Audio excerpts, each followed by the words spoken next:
नमस्कार, रामकृष्ण पाटील, आपला तालुका आपली बातमी, शिंदखेडा थोडे सर्वांचे स्वागत आहे। आज आपण बघून राहिलात मी शिंदखेडा तालुक्यामध्ये या आमचे बाणेश्वर नदी बऱ्याच वर्षाच्या कालावधीमध्ये हे आम्हाला आता सतत संततधार चालू केलेली आहे भगवंताने।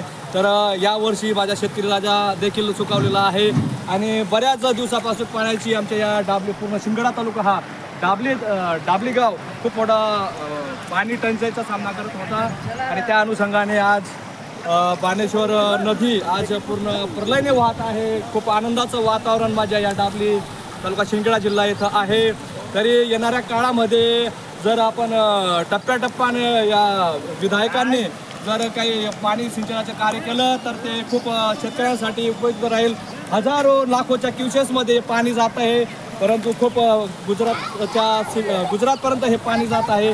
परंतु आमदार खासदार यांना मी सांगू इच्छितो आपला तालुका आपली बातमीच्या माध्यमातून की जर आपल्या तालुक्यामध्ये जागोजागी केटीवर झाले ते जर भरून गेले तर आपल्याला कुठंतरी शिंदखेडा तालुका हा जन्ममुक्त होण्याशिवाय राहणार नाही।